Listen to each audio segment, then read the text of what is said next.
Start है। Hello, आप सभी को मेरा नमस्कार। कैसे हैं आप सब लोग? मैं आशा करता हूं कि आप सभी स्वस्थ होंगे, मस्त होंगे और अपनी तैयारी में व्यस्त होंगे। तो आप सबका बहुत बहुत स्वागत और अभिनंदन। आज के हमारे सेशन में ज्योमेट्री सीख रहे हैं हम लोग। इससे पहले ये सेशन शुरू करें, आप सब एक बार अपने सभी दोस्तों तक आज के सेशन को शेयर जरूर कर दें। हम लोग ज्योमेट्री के अंदर आज नया पढ़ने वाले हैं। डाउट ग्रुप के नंबर मैंने आपको दे रखे हैं। इस नंबर पर आप व्हाट्सएप करेंगे अपनी तीनों डिटेल, तो आपको डाउट ग्रुप में ऐड भी कर दिया जाएगा। 1 मिनट के लिए मैं बता दूं आपको, आप सबका ही परिवार हमारे साथ आप लोग अभ्यास मैथ्स एप्लीकेशन पर भी जुड़ सकते हैं। यहां भी कई सारे कोर्सेज आपके लिए उपलब्ध हैं। अगर आप लोग चाहते हैं वीडियो के लिए बैच लेना तो हमारे इस बैच में आ सकते हैं। मिशन वीडियो के लिए जो स्पेशल मैथ्स का बैच है 349 रुपए में, जो टेस्ट सीरीज सब फ्री रहेगी। जब भी टेस्ट सीरीज शुरू होगा और वो आपके लिए इंक्लूड रहेगा इसके अंदर। अगर आप मैथ्स के सभी एग्जाम को टारगेट करते हैं तो मैथ्स महारथी बैच में आ सकते हैं, जो 999 में मिलेगा। 18 महीने के लिए कोर्स आपके पास रहेगा। इसके अंदर सभी तरह की टेस्ट सीरीज फ्री रहती हैं। अगर हम ग्रेड की बात करें, 3rd ग्रेड के लिए लेवल 1 का बैच मिल जाएगा, लेवल 2 का स्पेशल मैथ्स का बैच मिल जाएगा, मैथ साइंस कॉम्बो भी मिल जाएगा। पीवाईक्यू जो बैच है वो राजस्थान के हर एग्जाम को टारगेट करता है, जिसमें टॉपिक वाइज पीवाईक्यू दे रखे हैं। ये सारे के सारे कोर्सेज 1 साल तक रहते हैं और क्लास थोड़ा सा यहां चीजें कि मैनेज करके मिलती हैं। एक क्लास होगी, क्लास का पीडीएफ होगा, क्लास और क्लास का पीडीएफ आपको देखना नहीं पड़ता। बाकी कंटेंट आपको यूट्यूब पर भी पूरा ही मिलेगा, आप टेंशन ना लें। अगर आप में से कोई भी इस कोर्स की फीस अफोर्ड नहीं कर पाता है, इस तरह से प्रॉपर मैनेजेबल चीजें मिलती हैं। ये हमारा शिक्षा साथी बैच है, लेवल 2 के बच्चों को टारगेट करता है। स्पेशल मैथ्स तो 399 में आपको मिल रहा है। ये 1st ग्रेड 1st पेपर का बैच है और ये लेवल 2 के लिए साइंस का बैच है। इस तरह से मैथ्स ऐसा कॉम्बो भी मिल जाएगा। एलडीसी के लिए भी बैच मिल जाएगा अगर आप एलडीसी का नेक्स्ट टारगेट रखते हैं तो। बाकी यहां चीजें क्या अंतर है, अगर आप में से कोई भी इस कोर्स की फीस अफोर्ड नहीं कर पाता है तो किसी तरह की कोई बाध्यता नहीं है, आप लोग यूट्यूब पर भी सीख सकते हैं। लेकिन यहां चीजें क्या हम लोग थोड़ा सा मैनेज करके दे रहे हैं। और ये एप्लीकेशन जो रहेगा हमारा प्ले स्टोर पर आप लोग डाउनलोड करेंगे, अभ्यास मैथ्स के नाम से आपको ऐप मिल जाएगा। ये लोगो आएगा वहां पर लिखा लगा हुआ, और अभ्यास मैथ्स आप लोग डाउनलोड कर सकते हैं और हमारे साथ यहां भी आप जुड़ सकते हैं। अपनी तैयारी को, अपनी मैथ्स को और बेहतर आप लोग इंप्रूव कर सकते हैं। ये टेलीग्राम चैनल ज्वाइन कर लें अगर आप चाहें तो। हमारा मैथ्स बाय जयदीप सर के नाम से आपको टेलीग्राम चैनल मिलेगा, @मैथ्स बाय जयदीप सर। तो आपको वही चैनल दिखाया जाएगा जो ऑफिशियल चैनल है, @मैथ्स बाय जयदीप सर। तो अब शुरू करेंगे आज का हमारा ये प्यारा सा सेशन ज्योमेट्री। चलिए स्टार्ट करते हैं।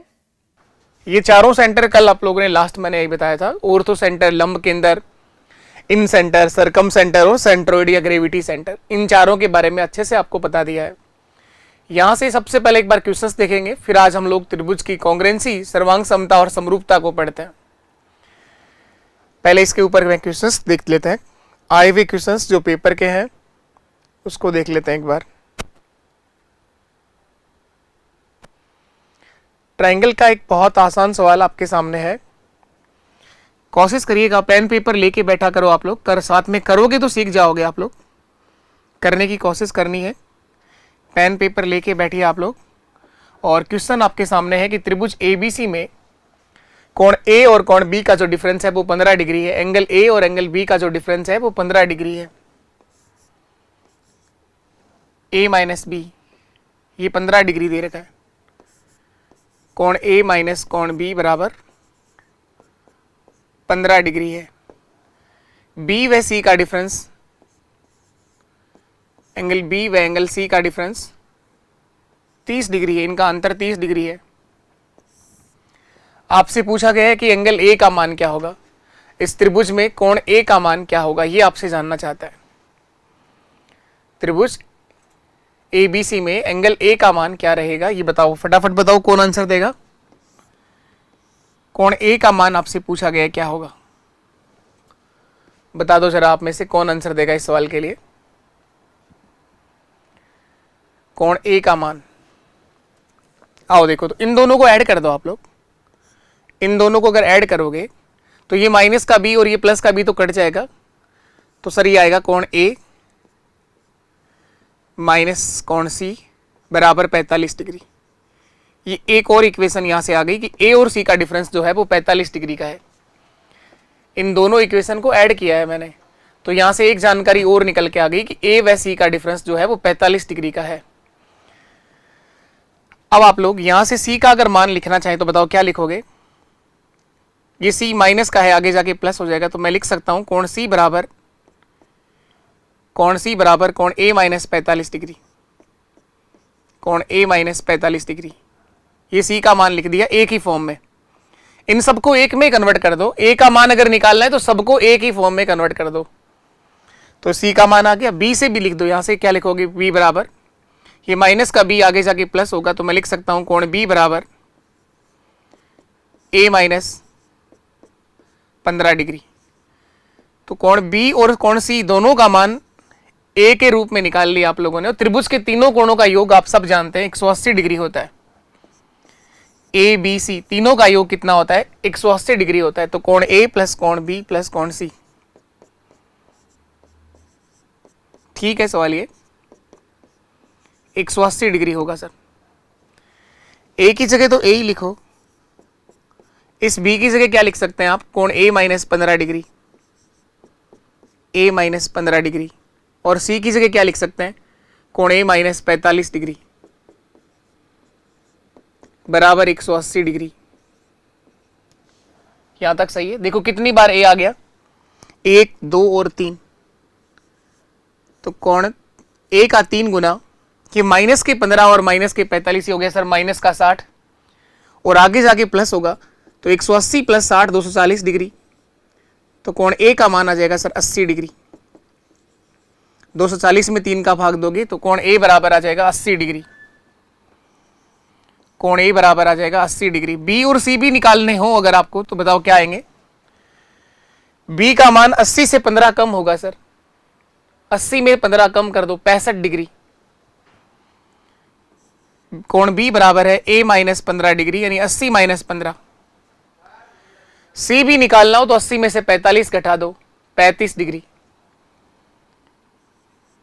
आप इनको जोड़ के देख लो, तीनों का योग 180 डिग्री आ रहा है, तो आपका आंसर सही है, नहीं तो गलत किया है आपने। 60 और 30 90 और 10 100 और 80 ये रहा 180 डिग्री सही है। इसका मतलब कोण ए का मान 80 डिग्री होगा। ठीक है सवाल ये त्रिभुज का एक थोड़ा सा ठीक क्वेश्चन था, डिफरेंस दे रखा था, ए और बी का अंतर दे रखा है, बी व सी का अंतर दे रखा है, तो मैंने इन दोनों को प्लस किया है, जोड़ा है, तो यहां से एक इक्वेशन और बन गई, कोण ए व सी का डिफरेंस 45 डिग्री होगा। ये बी कहां गया जब आपने जोड़ा? तो ये प्लस का बी और ये माइनस का बी तो कट गया, ए और सी का डिफरेंस आएगा सर 45 डिग्री। इस तरह से 80 डिग्री सही आंसर है। वनरक्षक 13 नवंबर 2022 के पेपर का सवाल है। वीडियो मेंस एग्जाम 2022 के पेपर का सवाल आपके सामने है। वीडियो मेंस का जो पेपर 2022 में हुआ है उस एग्जाम का सवाल आपके सामने है। दिए गए डायग्राम में सीई जो है वो एंगल एसीडी का समद्वि भाजक है। ये डायग्राम आप देख पा रहे हैं, ये सीई जो है इसका एंगल बाइसेक्टर है, कोण समद्वि भाजक है, इसके समान दो भाग हुए हैं। एंगल एसीडी का समद्वि भाजक है, ए सी और यहां पर डी लिखा गया, यहां डी है, एसीडी का समद्वि भाजन हुआ है सर। और क्या दे रखा है? ए बी बराबर बी सी है, ए बी ये री और बी सी ये दोनों साइड बराबर है सर। ए बी और बी सी दोनों साइड बराबर है। अगर किसी त्रिभुज की दो भुजाएं बराबर हों तो वो त्रिभुज कहलाता है समद्विबाहु त्रिभुज, तो उनके सामने के दोनों एंगल भी बराबर होते हैं। तो इसके सामने का कोण अगर 55 डिग्री है तो इसके सामने वाला कोण ये वाला भी एंगल कितने डिग्री का होगा? 55 डिग्री का होगा सर, ये अंदर का। तो आप जानते हैं कि स्ट्रेट एंगल है, तो बाहर का जो कोण होगा 180 माइनस 55, 180 में से 55 घटा दो आप लोग, कितना बच गया? 55 और 5 60। ये पूरा जो एंगल आएगा यहां से यहां तक का, ये देख रहा हूं सी का बहिष कोण एक्सटीरियर एंगल, 55 और 5 60, 60 और 20 80, 125 डिग्री आएगा सर। ये इसका बहिष कोण 125 डिग्री होगा। इसके दो भाग करने हैं क्योंकि ये कोण समद्वि भाजक है। सीई जो है वो इसका क्या है? एंगल बाइसेक्टर है, कोण समद्वि भाजक है। तो 125 डिग्री के दो बराबर भाग कितने होंगे? 62.5 और 62.5। ये जो एंगल है ये 62.5 होगा। 62.5 इधर का भी कितना होगा? 62.5। तो इस तरह से आंसर डी मेरा सही है। कोण ACE का मान 62.5 डिग्री होगा। एक बार फिर से देख लो, ये एक त्रिभुज बनाया हुआ है, ये कोण 55 डिग्री का है, यह नाम लिखा है ABC। ये दे रखा है कि AB बराबर है BC के, ये दोनों साइड बराबर है, तो इनके सामने के एंगल भी बराबर होंगे। अगर ये 55 डिग्री है तो ये वाला कोण 55 डिग्री होगा, पहली बात ये। तो इसके बाहर वाला कोण जो है वो 125 डिग्री का होगा। दूसरी चीज ये, और इस कोण C का बाह्य समद्विभाजन करना है, बाहर वाले एंगल का समद्विभाजन करना है, इसको नाम दिया गया है E। तो आपसे पूछा गया कोण ACE का मान क्या होगा? तो सर ये 62.5 होगा। 62.5 डिग्री। इधर का भी कितना होगा? 62.5 डिग्री। यहां पर डी लिखा। चलिए नेक्स्ट क्वेश्चन करिए आप लोग। रीट लेवल 2 2015 के पेपर का सवाल है। इस दी गई आकृति में वृत्त का केंद्र O है, एंगल ACB बराबर 40 डिग्री है। ACB ये वाला कोण 40 डिग्री का है, यहां पर जो कोण बन रहा है ये 40 डिग्री यहां लिखा है, ये एंगल 40 डिग्री का है। तो बताओ, आप लोगों से पूछा गया एंगल AOB का मान क्या होगा? कल ही सीखा है आप लोगों ने, बहुत आसान सा सवाल पूछ रहा है। एंगल ACB का मान पूछ रहा है, इस वाले कोण का AOB का मान, सॉरी इस कोण का मान बताना है सर, AOB का मान। तो ये जो पॉइंट O है, बिंदु O है, ये इस सर्कल का कौन सा केंद्र है और इस त्रिभुज का कौन सा पॉइंट होगा? त्रिभुज का कौन सा सेंटर कहलाता है? ये सरकम सेंटर, परिकेंद्र। और करीब परिकेंद्र के जो कोण एंगल होते हैं सरकम सेंटर पर बना के कोणों के मान twice of A, twice of B, twice of C। A का दुगना, B का दुगना, C का दुगना, कल ही लिखा है आप लोगों ने। ये जो पॉइंट O है ये कहलाएगा सर इसका सरकम सेंटर, परिकेंद्र। और इस पर बनाया गया कोण 40 का दुगना यानी 80 डिग्री होगा। इस कोण का मान कितना आएगा? 80 डिग्री। A से C से दुगना होगा ये। कल पढ़ा है आप लोगों ने कि किसी त्रिभुज के अंदर स्थित कोई बिंदु है जिससे आप लोग इसके बाहर एक सर्कल बना पा रहे हैं, तो इस पॉइंट को बोलते हैं सरकम सेंटर, परिकेंद्र। और परिकेंद्र पर बनाए गए कोणों के मान twice of A, twice of B और ट्वाइस ऑफ C होता है। A का दुगना, B का दुगना व C का दुगना होते हैं। चलिए इसके बाद नेक्स्ट क्वेश्चन पर आ जाओ। रीट लेवल 1 2015 के पेपर का सवाल है। रीट लेवल 1 2015 के पेपर का सवाल आपके सामने है। इस दी गई आकृति में कोण BAC बराबर 30 डिग्री है, ABC बराबर 50 है, कोण CDE बराबर 25 है। कोण AED का मान क्या होगा? कोण AED का मान देखो कहां पर लिखा है, A, E और D। AED का मान, ये एंगल निकालना है क्या? कोण ये वाला बताना है, A, E और D। इस बाहर वाले कोण का मान बताना है। कोण AED का मान देखो कैसे बता पाओगे? आप लोग जानते हैं कि किसी त्रिभुज का बहिष्ठ जो कोण होता है, बाहर बना हुआ कोण, अपने अंतराभिमुख कोणों के योग के बराबर होता है। इन दोनों के योग के बराबर होगा इसका बाहर का। ये 30 है, ये 50 है, तो ये वाला एंगल सर 80 डिग्री का होगा। किसी त्रिभुज का बहिष्ठ कोण अपने अंतराभिमुख कोणों के योग के बराबर होता है। तो ये जो एंगल होगा इन दोनों के सम के बराबर होगा सर, 30 प्लस 50 80 डिग्री। त्रिभुज के तीनों कोणों का योग 180 डिग्री होता है। तो ये एक त्रिभुज बन रहा है, देखो आप लोग, CDE एक त्रिभुज है सर। ये 80 है, ये 25 है, 105 डिग्री हो गया। तो ये 105 ही होगा कोण E का मान, बाहर बना हुआ कोण 105 डिग्री होगा। 105 105। 105 डिग्री होगा। इस अंदर वाले कोण का मान निकालोगे तो 110, ये 75 डिग्री होगा, क्योंकि एक स्ट्रेट एंगल बनेगा। या फिर आप त्रिभुज के इन दोनों कोणों का योग करके 180 में से घटा दोगे तो भी 75 डिग्री आएगा। इसमें कौन सी प्रॉपर्टी काम आ रही? त्रिभुज का पहला पॉइंट सबसे पहले लिखा था, एक त्रिभुज का बहिष कोण जो होता है, एक्सटीरियर एंगल जो होता है, वो अपने अंतराभिमुख कोणों के योग के बराबर होता है। ये बाहर बना हुआ जो एंगल होगा ये इन दोनों के योग के बराबर होगा। बस यही बात काम आ रही है इसके अंदर, और कोई जानकारी काम नहीं आई। 2 बार काम लिया इसी बात को। सबसे पहले ये जो कोण आया ये 80 डिग्री का, और ये 80 आते ये कितना आ गया? 105 डिग्री का। इन दोनों का योग 80 + 25 105, ये सही है 105 डिग्री। चलो नेक्स्ट क्वेश्चन करो। आरपीसी एलडीसी 2014 के पेपर का सवाल है। एलडीसी 2014 के पेपर का क्वेश्चन है। ये जो टॉपिक हम पढ़ रहे हैं ये राजस्थान के 3-4 एग्जाम में आता है, जो अच्छे एग्जाम्स हैं। एलडीसी में अच्छी खासी मैथ्स आती है। रीट लेवल 2 का जो पेपर होता है मेंस का, उसमें भी बढ़िया क्वेश्चंस आते हैं ज्योमेट्री से। आपका जो पेपर होना है वीडियो का, उसमें भी अच्छी ज्योमेट्री के क्वेश्चन से कितने भी आए लेकिन बढ़िया सवाल आएंगे। जो आपको जनता से अलग करते हैं, भीड़ से आपको अलग करता है, वो टॉपिक है ये जो आप लोग पढ़ रहे हैं। ये जो टॉपिक है हर कोई नहीं पढ़ेगा, करने की कोशिश ही नहीं करते इस तरह के क्वेश्चंस, जबकि आसान टॉपिक है। इसमें यही है कि इसका रिवीजन जब आप पहली बार कोई चीज पढ़ रहे हो तो आपको थोड़ा सा टाइम ज्यादा देना पड़ता है उसको।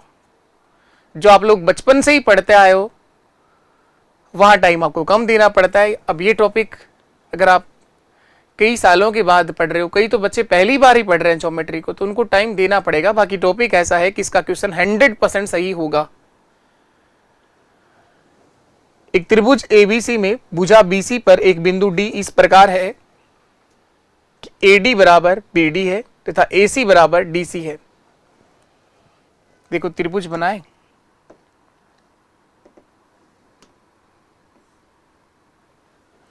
ये एक त्रिभुज है। इसने कहा त्रिभुज ए बी सी में ए बी सी एक त्रिभुज है। इसमें BC पर बिंदु D इस प्रकार है, यहां कोई पॉइंट है D, वो इस प्रकार है कि AD बराबर BD होगा, ये दोनों साइड बराबर होंगी। और AC बराबर AC ये रहा, ये DC के बराबर होगी। ये दोनों साइड आपस में बराबर होंगी, ये दोनों साइड आपस में बराबर होंगी। कोण C बराबर 44 डिग्री है, ये वाला एंगल 44 डिग्री है।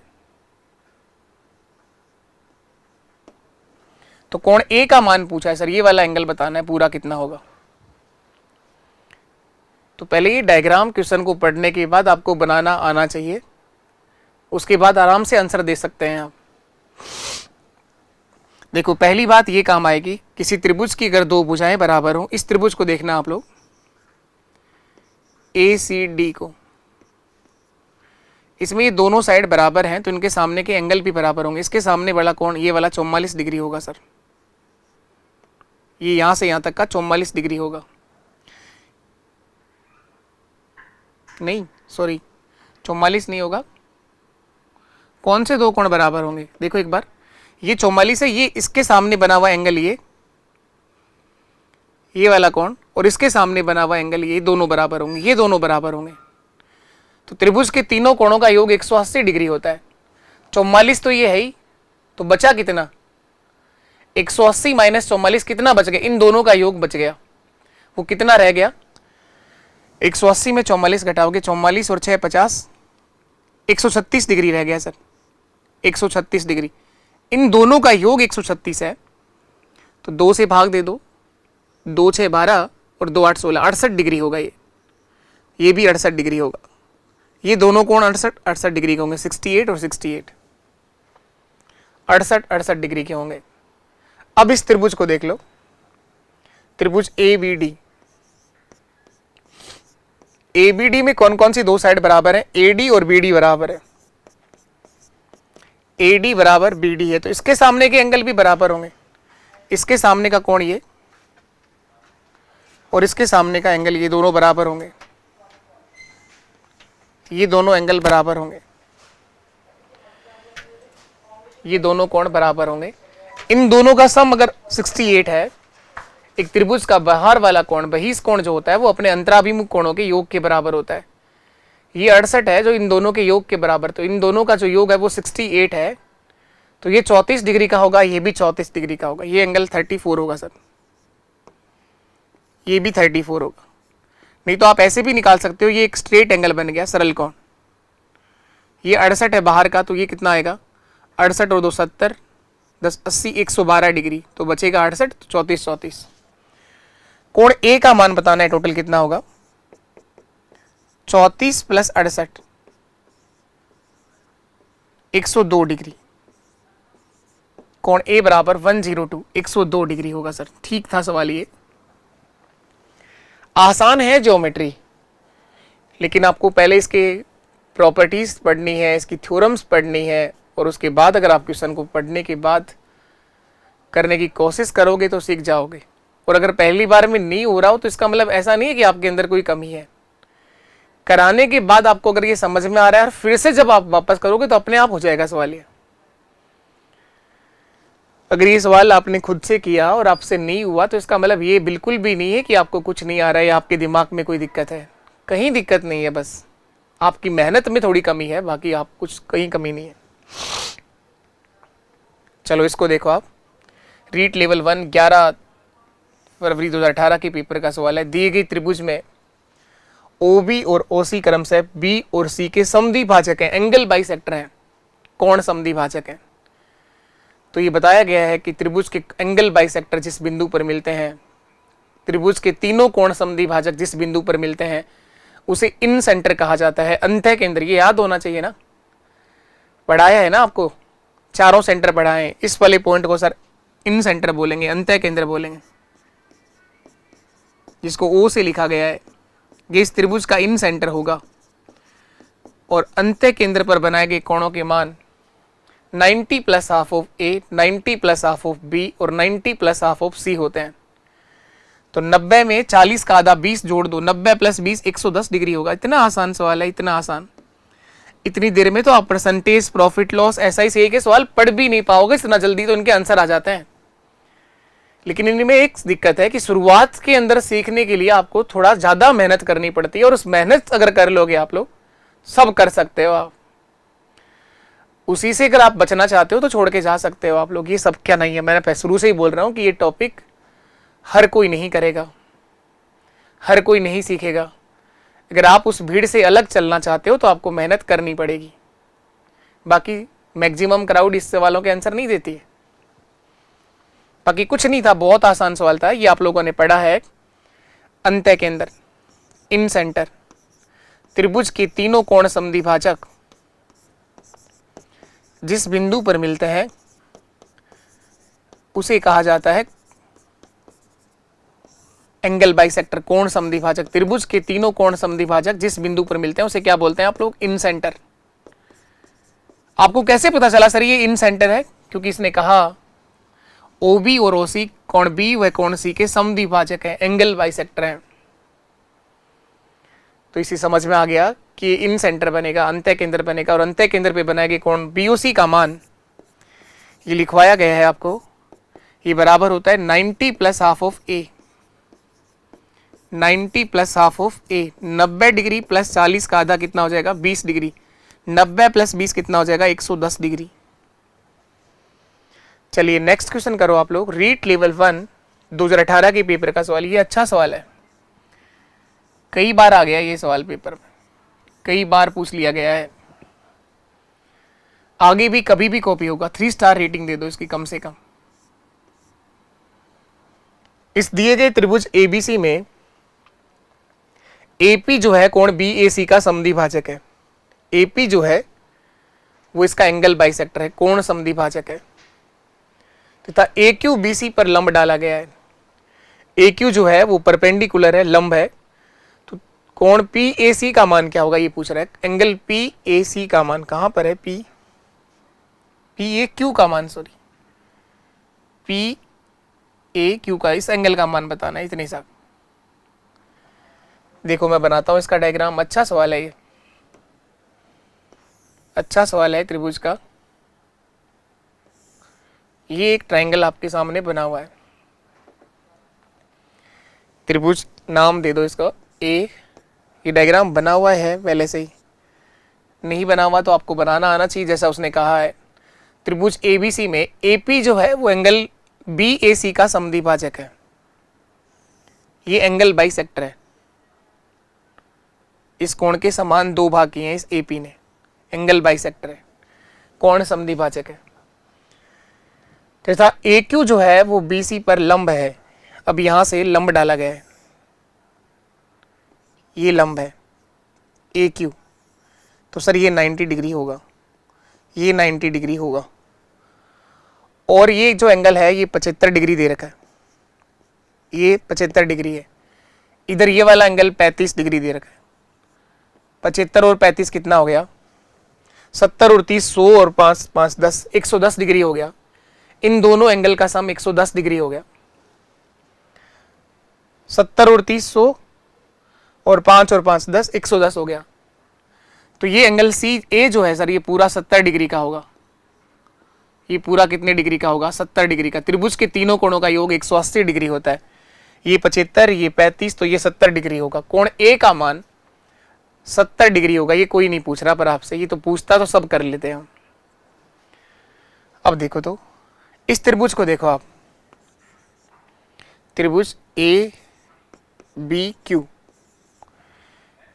ABQ ये 75 है, ये 90 है, तो क्या ये 15 डिग्री होगा क्या?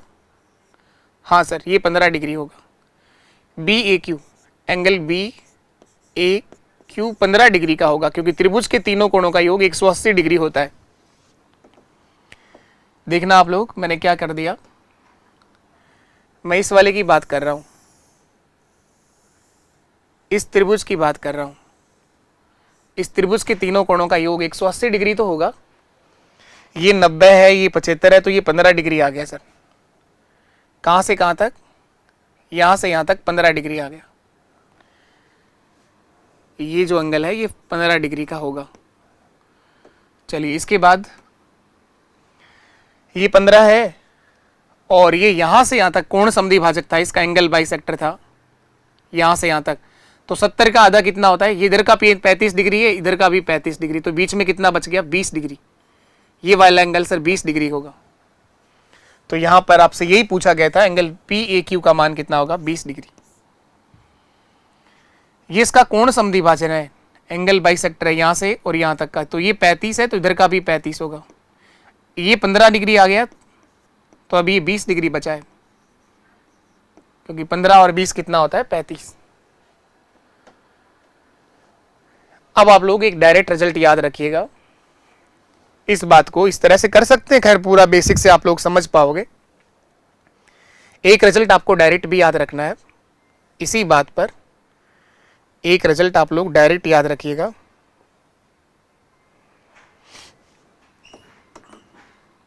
डायरेक्ट ये याद रखना है, किसी त्रिभुज में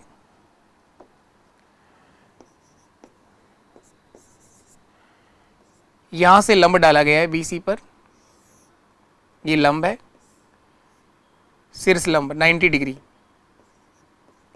ये एल्टीट्यूड है,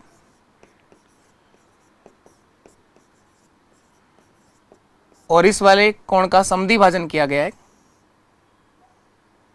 इसको नाम D दे दो, इसको नाम E दे दो। A जो है इसका एंगल बाइसेक्टर है, कोण समद्विभाजक है। ये क्या है? कोण समद्विभाजक है, एंगल बाइसेक्टर है, एंगल बाइसेक्टर है।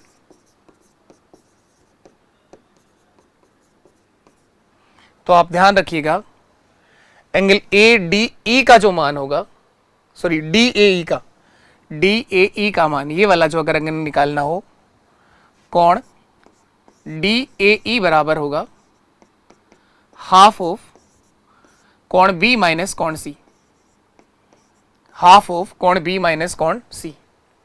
इन दोनों के अंतर का आधा कर देना बस। B और C के डिफरेंस के अंतर का क्या कर देना? आधा कर देना बस। तो ये बीच का एंगल आ जाएगा। किसी त्रिभुज के एक सिर से सामने की भुजा पर डाला गया लंब तथा इस कोण का समद्विभाजक, इनके बीच में बना हुआ कोण इस शेष शीर्षों के अंतर से आधा होता है, हाफ होता है। इस चीज को आप डायरेक्ट ध्यान रख सकते हैं, एक दो बार लिखोगे तो ये याद हो जाएगी। आया बहुत बार है पर ये क्वेश्चन, ये ध्यान रखना। तो सर यहाँ पर 75 और 35 का जो अंतर आ रहा है वो 40 डिग्री है, और 40 का आधा कितना होता है? 20 डिग्री। 40 का आधा कितना होता है? 20 डिग्री। तो ये डायरेक्ट आप लिख सकते थे एंगल QAP का मान 20 डिग्री होगा। 75 और 35 इन दोनों का डिफरेंस लेना है और आधा कर देना है, हाफ कर दो उसको। 75 और 35 का अंतर 40 है, 40 का आधा कितना होता है? 20 डिग्री। यही मेरा आंसर। चलिए इसके बाद नेक्स्ट क्वेश्चन पर आ जाओ। अगला सवाल वीडियो मेंस एग्जाम 2022 के पेपर का एक और सवाल है।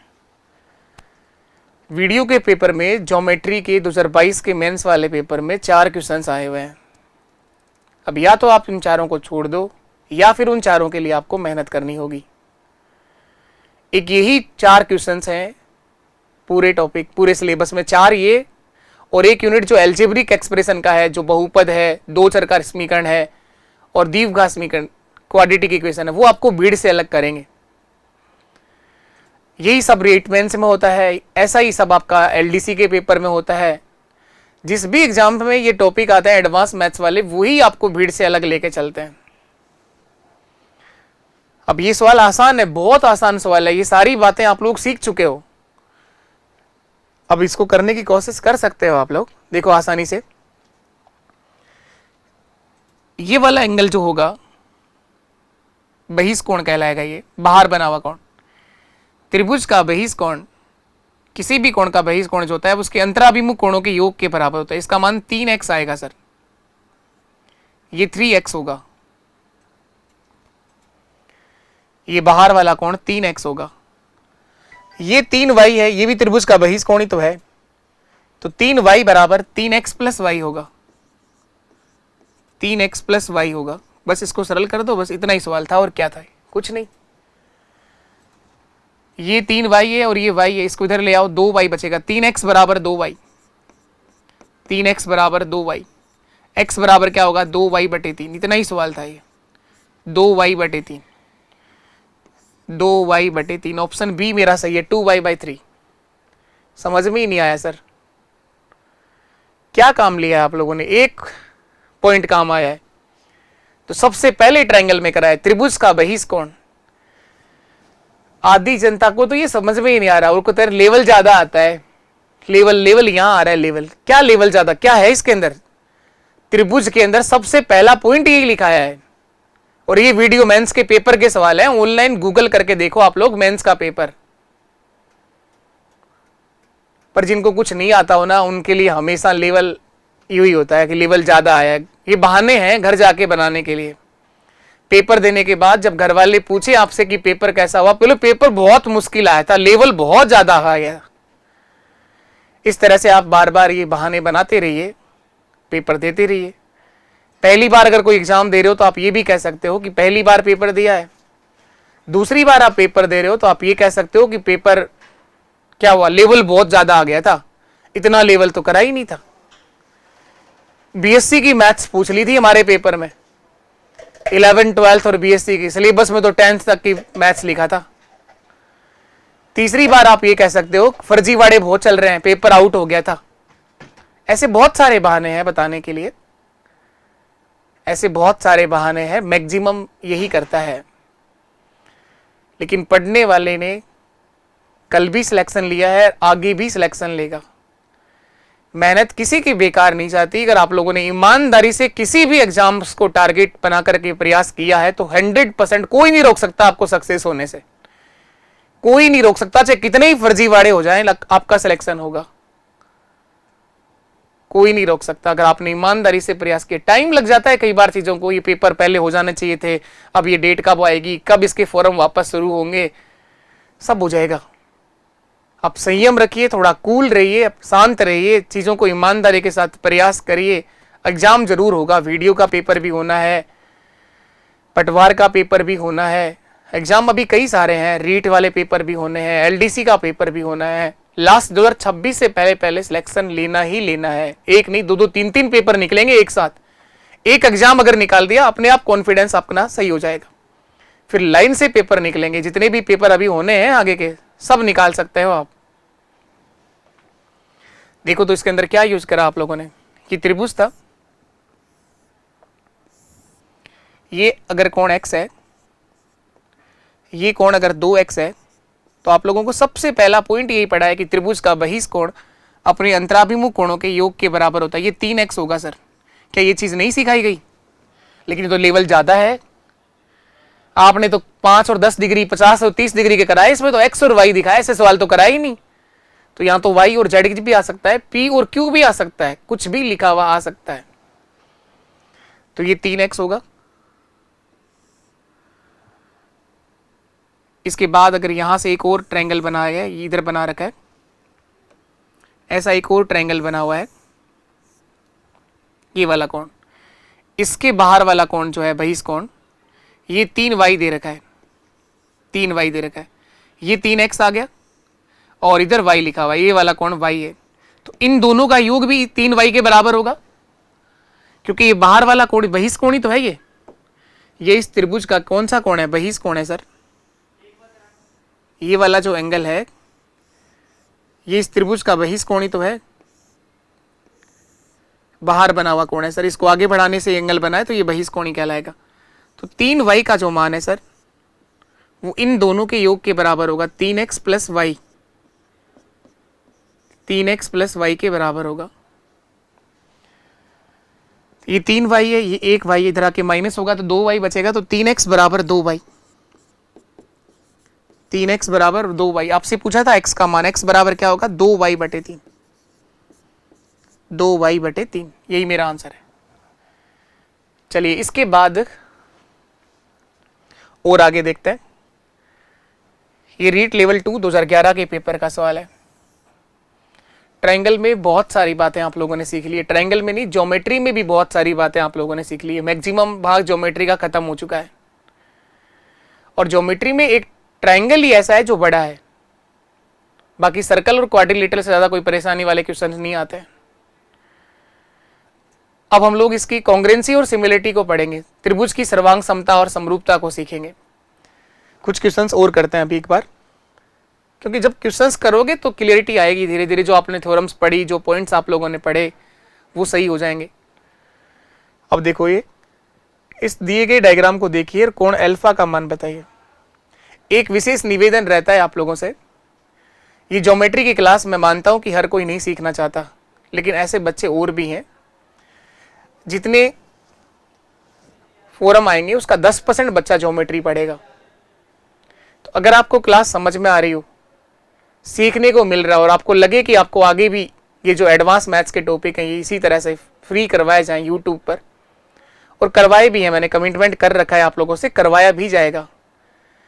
इतना सा दायित्व आप लोगों का बनता है कि क्लास को आप लोग अपने हर एक प्लेटफॉर्म पर शेयर करने में 1-2 मिनट लगती होंगी आपकी, वो लगती भी नहीं है। अगर आप चाहें तो ऐसा करने से कोई वो नहीं होगा कि आपका नुकसान हो जाएगा, या कोई आपका दोस्त अगर ये क्लास देख लेगा तो कंपटीशन बढ़ जाएगा। बढ़े नहीं दो ना, अगर दोस्त पढ़ रहा है तो उसे भी पढ़ने दो, आपको भी पढ़ना है। ईमानदारी से कंपटीशन रखो ना, फेयर कंपटीशन रखो दोस्त के साथ। तो दोस्त के साथ शेयर कर दिया करो, अगर समझ में आ रहा है, सीखने को मिल रहा है, तो क्लास का रिव्यू भी दे दिया करो, जिससे कि मुझे भी एक मोटिवेशन मिले। जिस तरह से मैं आपको मोटिवेट करता हूं, तो कहीं ना कहीं जाकर के मुझे भी मोटिवेशन की जरूरत पड़ती है। वो इसलिए पड़ती है कि मैं इतना चीजें जो आपको फ्री में करवा रहा हूं, वही सब कुछ इतना ही ईमानदारी से हम पेड कोर्स में करवाते हैं, और वही आपको यूट्यूब पे करवाया जा रहा है। उसके बाद भी अगर आप लोगों का रिव्यू नहीं मिलता, आप लोग चीजों को शेयर नहीं करते, यहाँ पर जब देखने वालों की संख्या कम होती है, तो लगता है क्यों आप लोग फ्री में इतना ज्ञान दे रहे हो। जब कोई लेना ही नहीं चाह रहा हो तो ये सब क्यों किया जा रहा हो।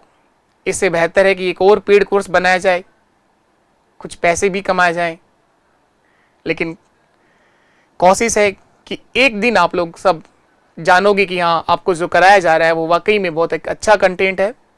एक दिन समझ में आएगी, और ये समझ सब तब आएगा जब आप किसी दूसरे कोर्स से अपनी तुलना करके देखोगे।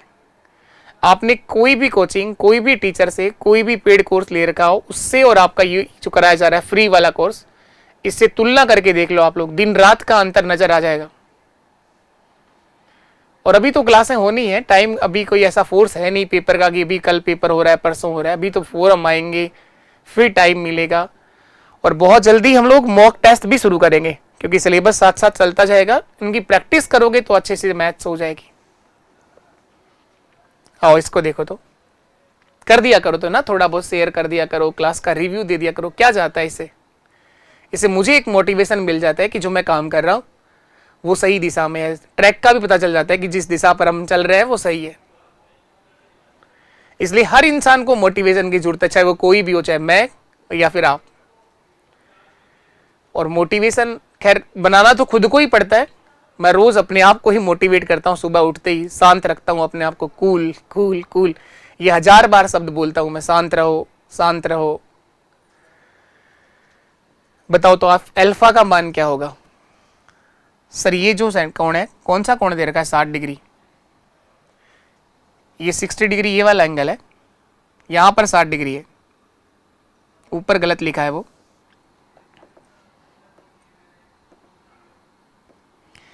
इधर ये गलत लिखा है, 60 डिग्री ये वाला कोण है, ये इस त्रिभुज के अंदर लिखना चाहिए था उसे, ये 60 डिग्री है, इसको नाम दे दिया O। दिए गए चित्र में कोण अल्फा का मान ज्ञात करो जहां O वर्त का केंद्र है, ये सेंटर है और वर्त का केंद्र है तो इसको बोलते हैं सर सरकम सेंटर, क्योंकि इसके बाहर सर्कल बनाए तो ये कहलाएगा सर सरकम सेंटर, प्री केंद्र। और प्री केंद्र पर बनाए गए कोणों के मान twice of A twice of B twice of C होता है, A का दुगना, B का दुगना और C का दुगना होता है। बताओ 60 किसका दुगना होता है? ये बहुत आसान सा सवाल पूछा, 30 का दुगना होता है, तो एंगल A का मान 30 डिग्री होगा। ऑप्शन C मेरा सही आंसर है।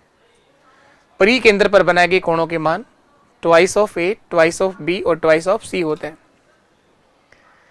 चलिए नेक्स्ट क्वेश्चन, ये तो आप लोगों ने पहले भी देखा है कि यदि एक त्रिभुज में दो शीर्षों से सम्मुख भुजाओं पर डाले गए लंब समान हो तो वो त्रिभुज समद्विबाहु कहते हैं। लंब की बात करें, अगर ये त्रिभुज है आपका समबाहु, इसकी सारी भुजाएं बराबर हैं। एक त्रिभुज है आपका समद्विबाहु,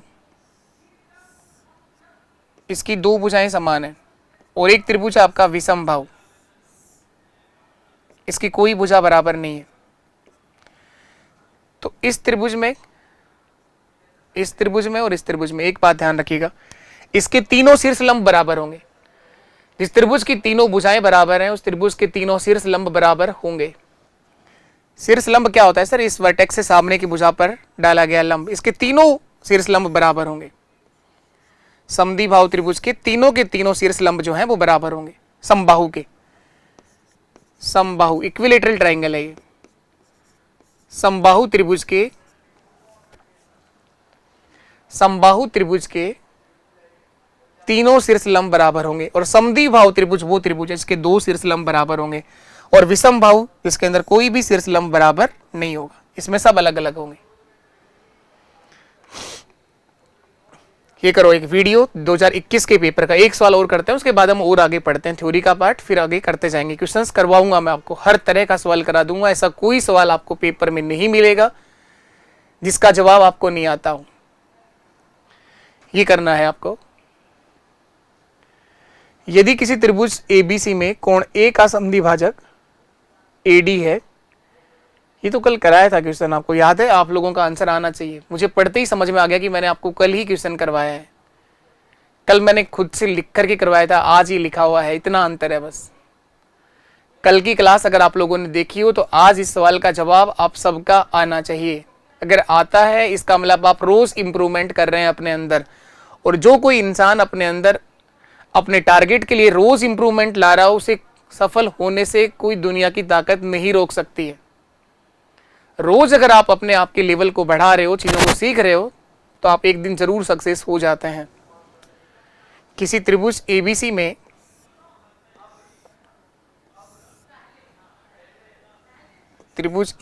में कोण समद्विभाजक A का कोण समद्विभाजक D है, ये एंगल बाइसेक्टर है, कोण समद्विभाजक है D AD।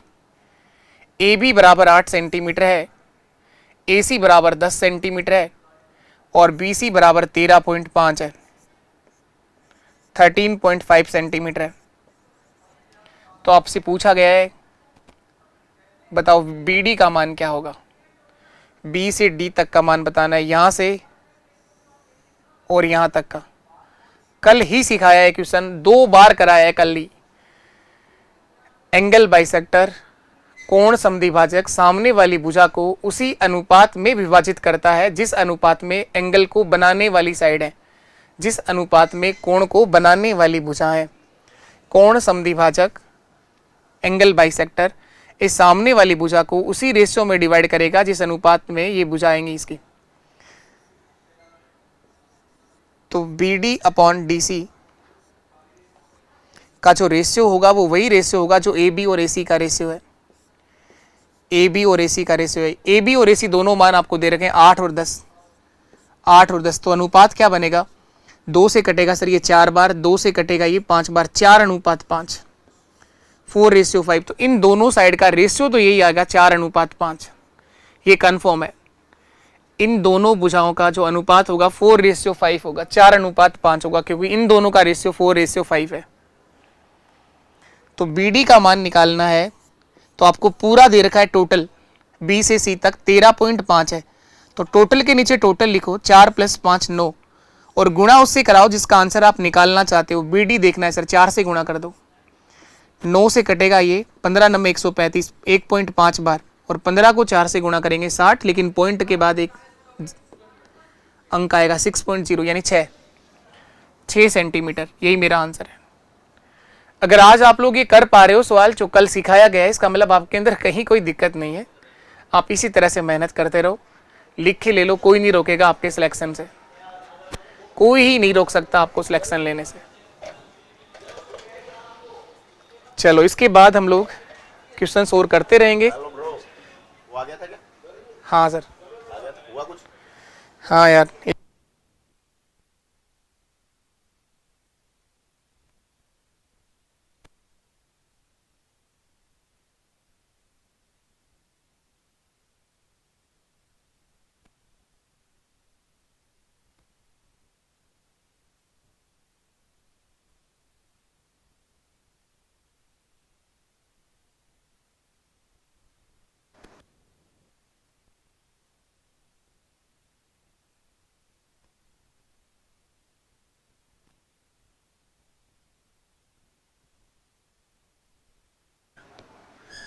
देखो तो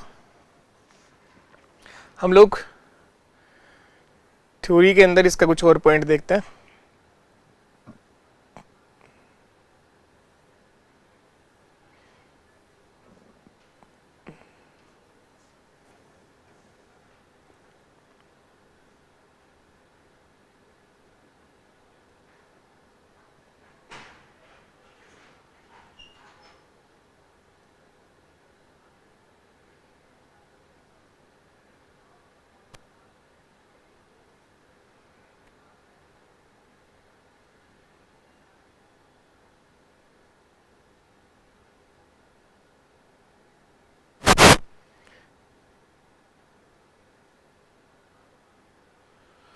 ये देखेंगे आप लोग, हेडिंग डालिए आप लोग, त्रिभुज की सर्वांग समता, त्रिभुज की सर्वांग समता, त्रिभुज की सर्वांग समता और त्रिभुज की समरूपता, कॉन्ग्रेंसी ऑफ ए ट्रायंगल हम लोग पढ़ते हैं। कॉन्ग्रेंसी ऑफ ए ट्रायंगल, त्रिभुज की सर्वांग समता हम लोग सीखेंगे।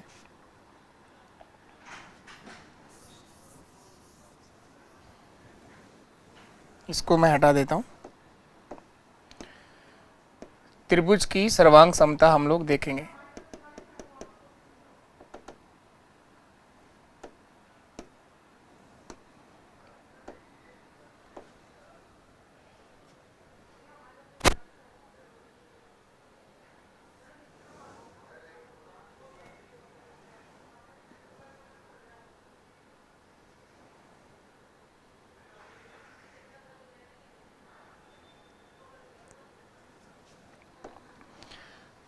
क्या लिखना है? त्रिभुज की सर्वांग समता, कॉन्ग्रेंसी ऑफ ए ट्रायंगल। त्रिभुज के अंदर एक और नया पॉइंट, हम लोग 2 पॉइंट बाकी है बस ट्रायंगल के, त्रिभुज की सर्वांग समता और त्रिभुज की समरूपता। तो कॉन्ग्रेंसी पढ़ लेते हैं हम लोग। त्रिभुज की सर्वांग समता,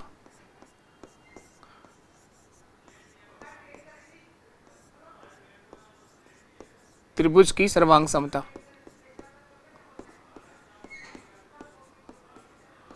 कॉन्ग्रेंसी ऑफ ए ट्रायंगल।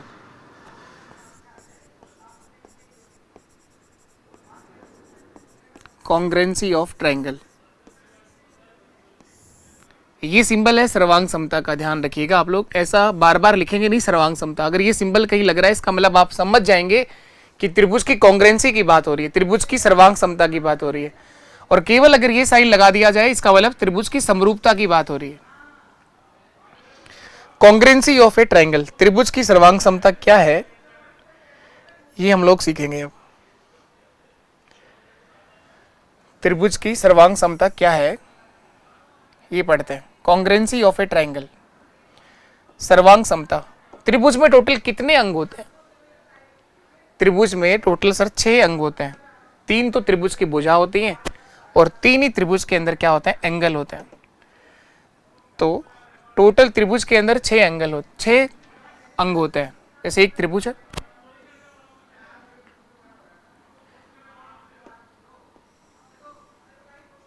एक और ये त्रिभुज है,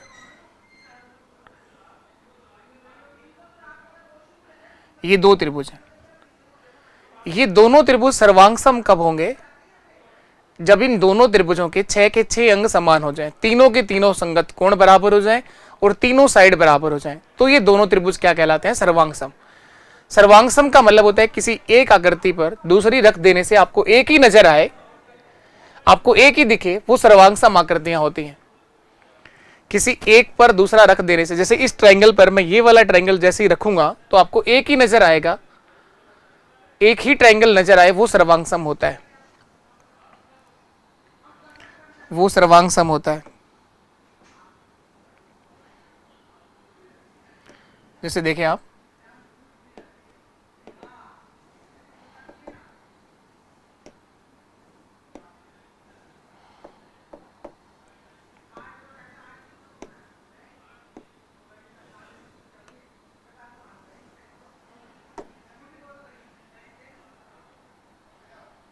गया वो तो ना, कोई बात नहीं, हम वापस लेके आते हैं उसको, जाने दो उसको। आपने कहा सर्वांग समता के लिए आपको ये पहला पॉइंट लिखना है, एस एस और एस, भुजा भुजा और भुजा। टोटल 2 त्रिभुज के अंदर, एक त्रिभुज में 6 अंग होते हैं, 3 भुजा और 3 कोण। 6 के 6 अंग अगर बराबर हो जाएं तब तो कोई भी बता देगा कि दोनों त्रिभुज सर्वांग सम। कम से कम 3 अंगों की जरूरत पड़ती है सर्वांग समता सिद्ध करने के लिए। सर्वांग समता सिद्ध करने के लिए कम से कम 3 अंगों की जरूरत पड़ती है। 3 जानकारियां कम से कम, आप कौन से 3 जानकारियां वो फिक्स हैं, पर ऐसा नहीं कि कोई भी 3, वो 3 फिक्स हैं कि कौन सी 3 जानकारियां आपके पास होनी चाहिए। उनमें पहला पॉइंट आप लोगों ने लिखा है एस एस एस। अभी तक इससे पहले जो हम पढ़ रहे थे केवल एक त्रिभुज की बात कर रहे थे, अब कॉन्ग्रेंसी और सिमिलिटी में हम 2 त्रिभुजों की बात करेंगे। अब यहां पर आते हैं 2 ट्रायंगल की बात। तो आप लोगों ने क्या लिखा, हम पढ़ रहे हैं सर्वांग समता, सर्वांग समता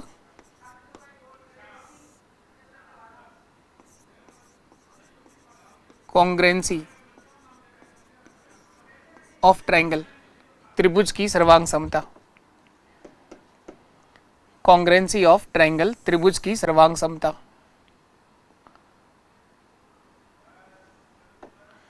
अब इसके अंदर पहला पॉइंट लिखा है कि 2 त्रिभुज, लिखिएगा एक लाइन आप लोग, 2 त्रिभुज जिनकी तीनों संगत भुजाएं बराबर हों, 2 त्रिभुज जिनकी तीनों संगत भुजाएं बराबर हों,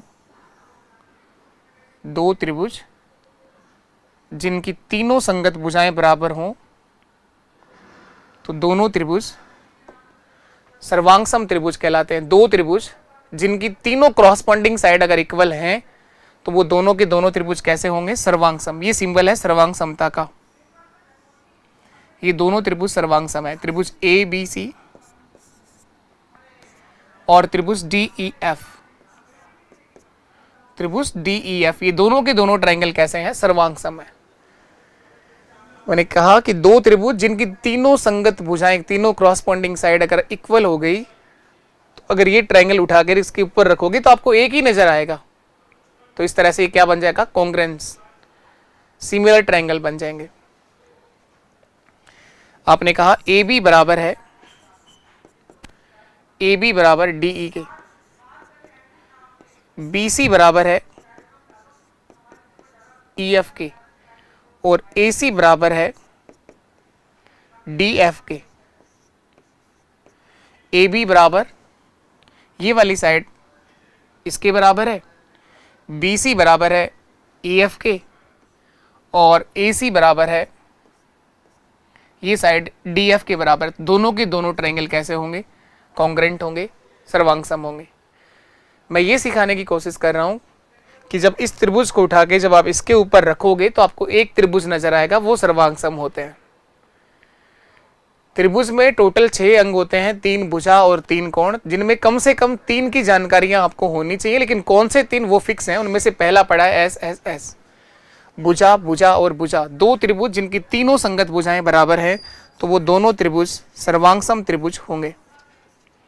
त्रिभुज ए बी सी सर्वांगसम है त्रिभुज डी ई एफ के साथ, ये ध्यान रखिएगा बस आप।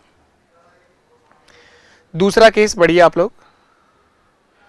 दूसरा केस आपको पढ़ना है सर्वांग समता में। दूसरा point S A S, S A S side angle side, भुजा कोण भुजा, भुजा कोण भुजा। इसमें 2 लाइन लिखोगे आप लोग। 2 त्रिभुज जिनकी कोई भी 2 संगत भुजाएं बराबर हों, 2 त्रिभुज जिनकी कोई भी 2 संगत भुजाएं बराबर हों तथा उनके बीच का कोण भी बराबर हो, इंक्लूडेड एंगल, आंतरिक कोण होना चाहिए, उनके बीच वाला कोण बराबर होना चाहिए। 2 त्रिभुज जिनकी कोई भी 2 संगत भुजा बराबर हो तथा उनके बीच का कोण भी बराबर हो, तो दोनों त्रिभुज सर्वांगसम त्रिभुज कहलाएंगे। दोनों त्रिभुज सर्वांगसम त्रिभुज होंगे। जैसे ये है, मैं ये कहना चाह रहा हूं, ये 2 त्रिभुज हैं,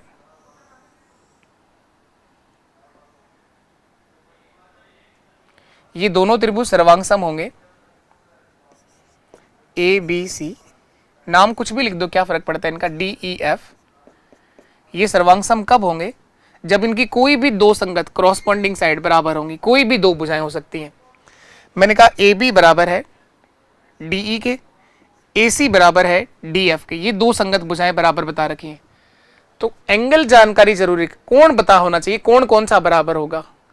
आपने कहा इनके बीच का कोण यानी आंतरिक कोण, इंक्लूडेड एंगल बराबर होना चाहिए। इन दोनों के बीच में कोण ए जो है, ये कोण डी के बराबर होना चाहिए, तो ये दोनों त्रिभुज सर्वांगसम होंगे। आपने ये भुजा फिक्स कर दी, ये कोण आपने फिक्स कर दिया, तो तीसरी वाली भुजा अपने आप यहीं आएगी और कहीं जा ही नहीं सकती इससे अलावा वो, क्योंकि त्रिभुज अगर बनाना है तो वो तीसरी वाली साइड अपने आप यहीं आएगी और ये दोनों त्रिभुज क्या बन जाएंगे? सर्वांगसम। तो आप लोग ये लिखिए कि ए बी बराबर है डी ई के, बी सी बराबर है ई एफ के, तो कोण ए बराबर होना चाहिए कोण डी के।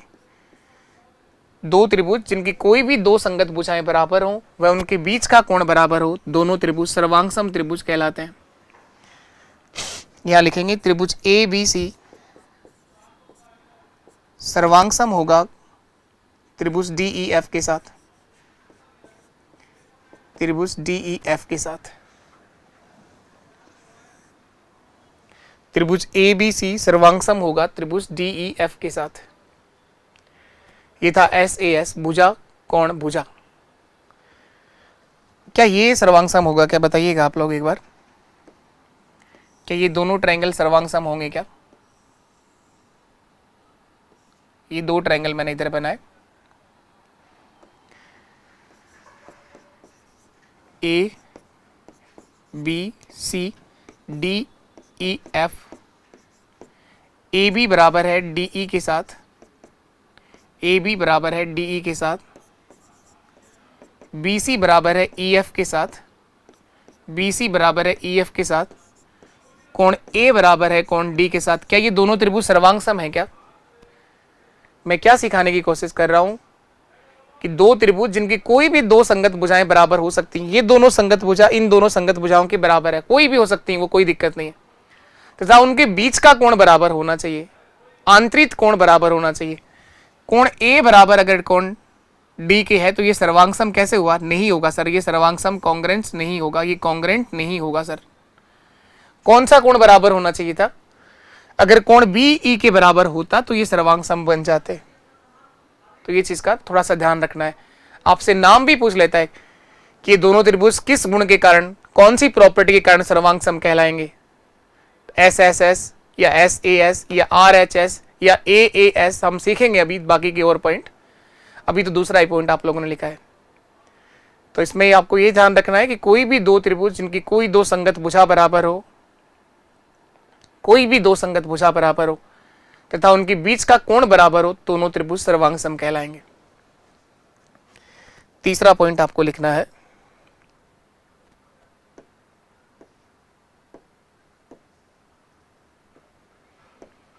तीन नंबर लिखिएगा।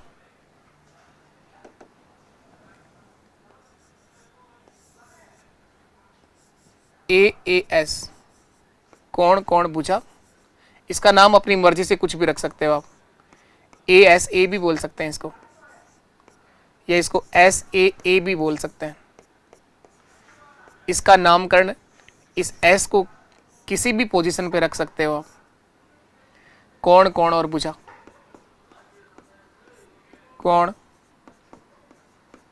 कोण एंगल एंगल और साइड, कोण कोण व भुजा। तो लिखो इसके अंदर दो लाइनें आप लोग। दो त्रिभुज जिनके कोई भी दो संगत कोण बराबर हो, दो त्रिभुज जिनके कोई भी दो संगत कोण बराबर हो व कोई भी एक संगत भुजा बराबर हो। इसमें बीच का होना कोई जरूरी नहीं है, इसलिए इसमें भुजा कहीं पर भी आ सकती है, भुजा बीच का होना जरूरी नहीं है। तो क्या लिखा आप लोगों ने? दो त्रिभुज, ये दो त्रिभुज बनाए मैंने,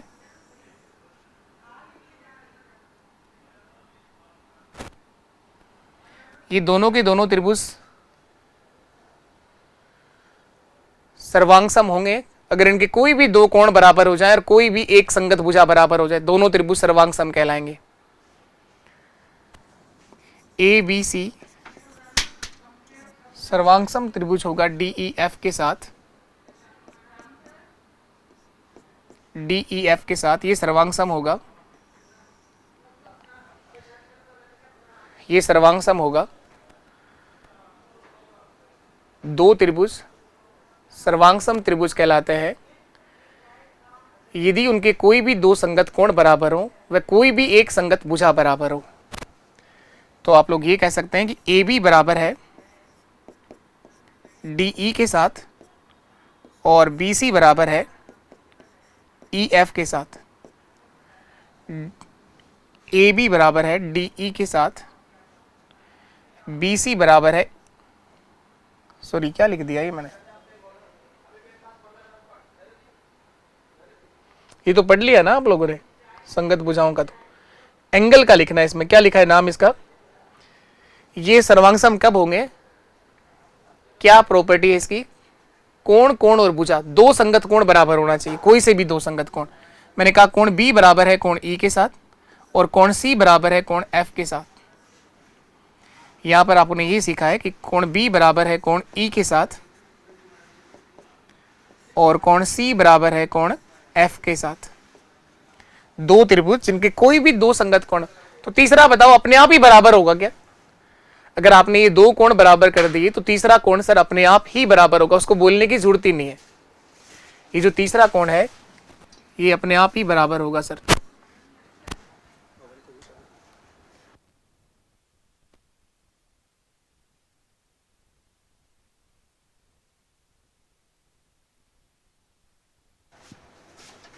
कोण ए बराबर होगा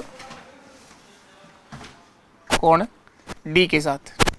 तो दो त्रिभुज जिनके दो संगत कोण बराबर बताए लेकिन तीसरा वहां सर अपने आप ही बराबर हो जाएगा, और जब तीनों ही कोण बराबर हो जाए तो किसी एक भुजा को बराबर कर देने से भी वो दोनों त्रिभुज क्या बन जाएंगे?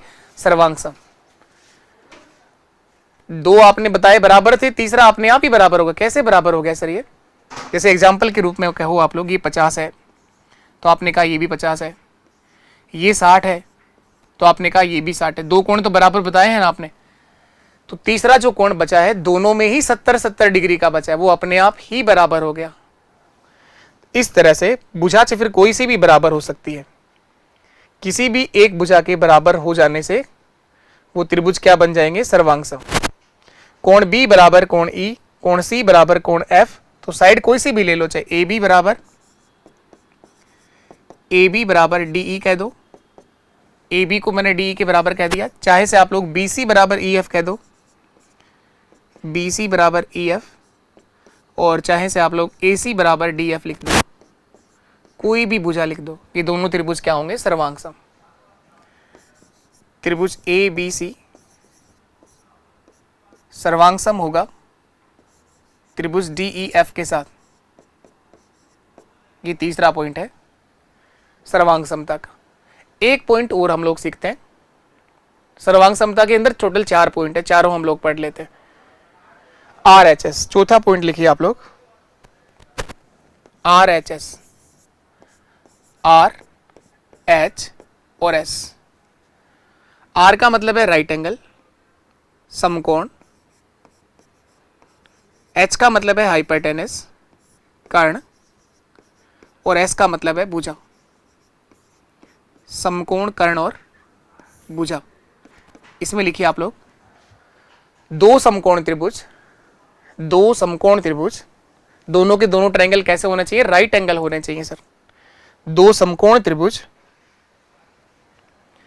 दो समकोण त्रिभुज जिनका कर्ण बराबर हो, जिनका कर्ण बराबर हो, जिनका हाइपरटेनस सेम हो।